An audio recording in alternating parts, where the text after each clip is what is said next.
Ahora para el siguiente triángulo rectángulo, donde están asociados los ángulos, si se fijan los ángulos los estamos asociando con mayúsculas, vamos a encontrar cada una de las razones trigonométricas. Pero para eso tenemos que asociar los lados del triángulo. Y vamos a observar cómo vamos a renombrar o nombrar los lados del triángulo rectángulo. Por ejemplo, si este es mi ángulo C mayúscula, pues el lado opuesto a este ángulo es la hipotenusa, ¿verdad? Y pues la hipotenusa va a ser C minúscula. Este ángulo B mayúscula, ¿quién es el lado opuesto a este ángulo? Pues tenemos el lado que está aquí enfrente.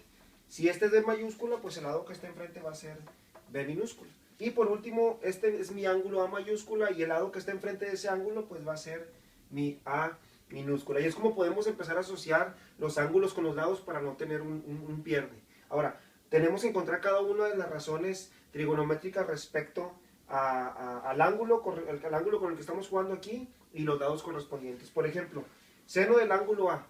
Aquí tenemos el ángulo A. ¿Cómo se define el seno del ángulo A?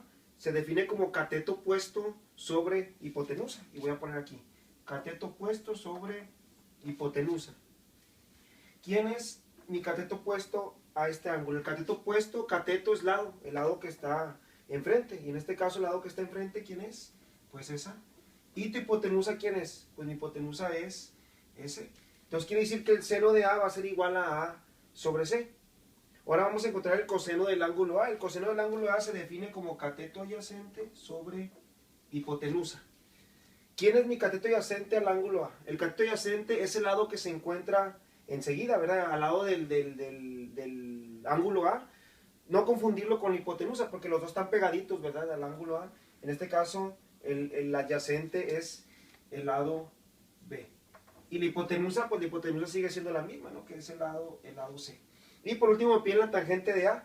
La tangente del ángulo A se define como cateto opuesto sobre cateto adyacente. Y ya sabemos que el cateto opuesto con respecto al ángulo A es A. Y el cateto adyacente con respecto al ángulo A, pues es B. Entonces aquí ya tenemos asociados las razones correspondientes. Ahora vamos a encontrar las recíprocas. Y sabemos que las recíprocas lo único que tenemos que hacer es invertir la fracción. Por ejemplo, si el seno del ángulo A es A sobre C, la cosecante del ángulo A pues va a ser C sobre A. Si mi coseno del ángulo A quedó como B sobre C, ¿verdad? La secante del ángulo A va a ser igual a C sobre B.